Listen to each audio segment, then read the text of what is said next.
brothers and sisters, we're going to go through an experience in the last days that will be so trying. People's faith is going to be tested and sometimes even shattered, blown to smithereens. What is it that will hold us faithful through such a time? Because remember, Jesus says, when the Son of Man cometh, shall he find what? Faith on the earth? So many times, like, we might even feel like the man who brought his son to Jesus to heal him, and when the disciples were not able to heal him, and he started to doubt. And Jesus asked him, do you believe? And the man says, Lord, I believe, help thou mine unbelief. Now that's a good prayer, but all the man could see and look at was his own faith, and he saw more doubt than faith. And he says, Lord, I believe, I have a little bit of faith, but you know what? Help my unbelief, because I'm seeing all the doubt now that I'm having, maybe because of what happened and so on. We go through experience, and God encourages our faith, like with Gideon. He meets us where we're at, and he told Gideon, no problem, you want the sign? Okay, what do you want? The thing wet and dry, ground dry? No problem, here it is. So Gideon, I want that. No problem, here it is. So God meets us where we're at to encourage our faith. But especially now in the New Testament, with what Christ accomplished, we need to remember this thing called the faith of the Son of God. It's vastly different to what we produce, what we conjure up. And that's what we need to fall back onto. When we feel like things are falling apart, and they do, it feels like that. And anyone who's lived in this earth any length of time, we're severely tried. As a Christian, particularly, I mean. It's a battle of the mind. When Paul says, let this mind be in you, which was in Christ Jesus, it shows you where the battle is. It also talks about casting down imaginations and every high thing that exalts itself. It's a mind battle. In other words, our attitude, our understanding makes a huge difference how we succeed or fail in this particular battle. And many times we have temptations that we feel, they're strong, I'm weak, I'm against this particular thing. And we look to ourselves so often. We just look to ourselves. That's our default setting. And our weaknesses, we're keenly aware of them. We might hide them from other people. We know very well where our weaknesses are and so on. We need to look to Jesus. This weakness we might have, okay, that's all good and well, that's true. But when we meet the temptation, you have to remember, it's not you trying to hold up some strength or muster up some strength and hold up against it and hopefully to survive the experience. Jesus has already accomplished that. When you look to that, when you trust in that, all of a sudden, the temptation hasn't changed, but your outlook, your mindset has changed about your approach and how the temptation approaches you. And guess what? That makes all the difference. That's what living by the faith of the Son of God. There is literally, honestly, nothing that the devil can throw our way that Jesus has not faced, accomplished, and defeated. He actually told us, listen, don't be afraid of those who kill the body. Let's take it to its ultimate. People, death. A lot of people, a lot of Adventists conjure up all these scenes of last days and how they might be tried, how they might be tortured, what they can endure, and the things they can't endure. And I know, we talk about it. Look, if they do this to me, I'm not sure if and they imagine whatever torture scenario. Say, I pray the Lord will put me to sleep before that time. Because I don't think I'll endure. Jesus told his disciples, listen, don't be afraid of those that kill the body. They can't destroy the body and soul. Only God can do that. Don't be afraid of that.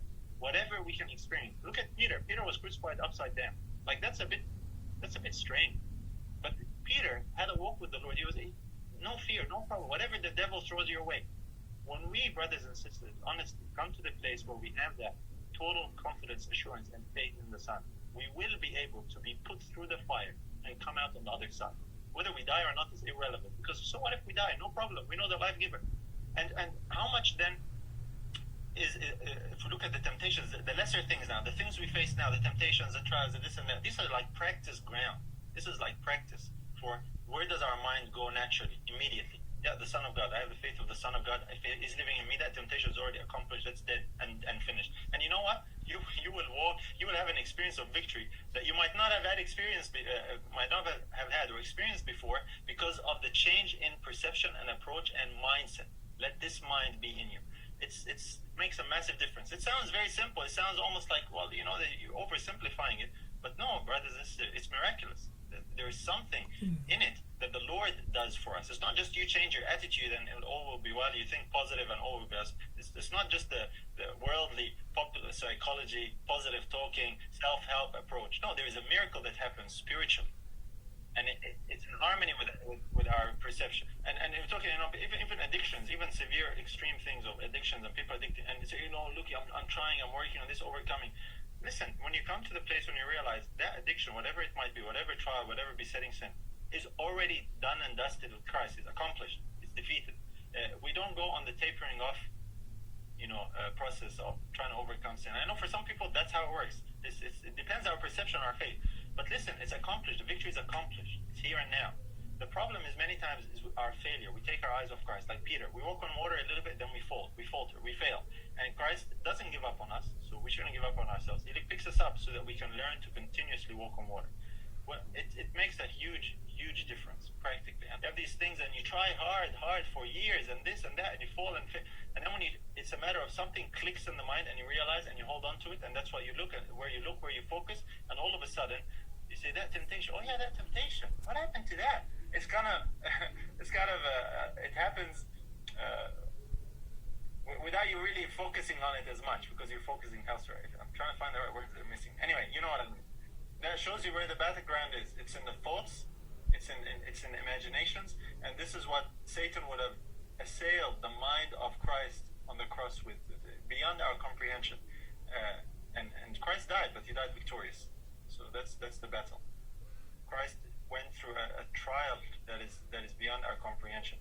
Look, if you're familiar with the spirit prophecy, in the Desire of Ages, we're actually told, I don't know if you remember this, but that Christ would have actually died in the Garden of Gethsemane from this burden or from this weight, had it not been for the angel coming to strengthen him. So, yeah, and he was like sweating blood, man. Like I don't know anyone who's ever even experienced that. So we don't comprehend what Christ was going through, the mental anguish and the sensing the Father's separation. When he says, "My soul is sorrowful unto death," the verse we read, today. When he told that to his disciples, this is very strange language for Jesus, who used to say before, the Father is always with me, I always do his plan. So definitely, he was going through something that Satan thought, okay, this might be it. And he made this all-out assault on Christ, and then with the suffering, with the physical assault and mental assault to try and break him down. But he couldn't. Praise God, he couldn't. He failed. Big F, big fail. No, when I refer to that, I refer to that as an expression of what Christ felt and experienced. This is how he felt. He felt forsaken. He felt all alone. But despite that, and he expressed that.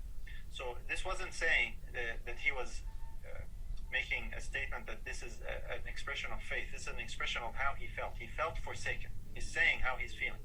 But the statement of faith is when he said, "It is finished."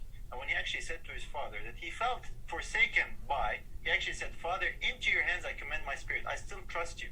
You are still my Father. I still trust you. I commend my spirit into your hands." That's a statement of faith. It is finished. That's a statement of faith. So faith was despite how he felt. Look, we can relate to that many times when we go through experience and we feel all alone, and we say, "Lord, why are you not listening? Why are you not answering?" And we're expressing how we're feeling, what we're observing, what we're perceiving. But do we allow that to then influence our faith and destroy it, or do we, despite that, actually trust in God regardless?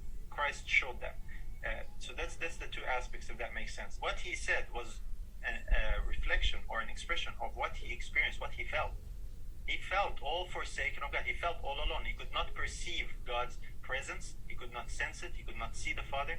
Even though the Father was there in the darkness, shrouded, physically, he was there. That's why it was dark, actually, and there was an earthquake and so on. But Christ was all alone. He died all alone. And despite feeling that way, he's all alone. And despite feeling that way, his faith, he did not walk by sight or feeling. He walked by faith. He trusted God regardless of that. He expressed how he felt. Just like in the Garden of Gethsemane, he said, "I don't feel like drinking this cup." This is my paraphrase. Okay, I don't feel like going through with this. If there is any way to avoid drinking this cup, if it were possible, I don't want to drink it. That's how he felt. He's expressing how he felt. But then he added to that the statement of faith. But not what I will, what you will. But it was so overwhelming that's how Christ was led to actually express how he felt. Like he told his disciples, "My soul is sorrowful even unto death." He was saying what he felt like. So on the cross, in like manner, when he says, "Father, why have you forsaken me?" He's saying, this is what it feels like. This is what I'm experiencing now. I'm all forsaken of God. I'm all alone. Father, I don't sense your presence whatsoever. But regardless of that, Father, I trust you. You take in your hands I commend my spirit. It's finished. So very powerful, showing the two components and how Christ authored and finished our faith. Very powerful. Look, that's a good thing to remember when we go through a severe trial. And we have that faith, that one that he accomplished on the cross for us. That's the point of today's study. The faith of Jesus.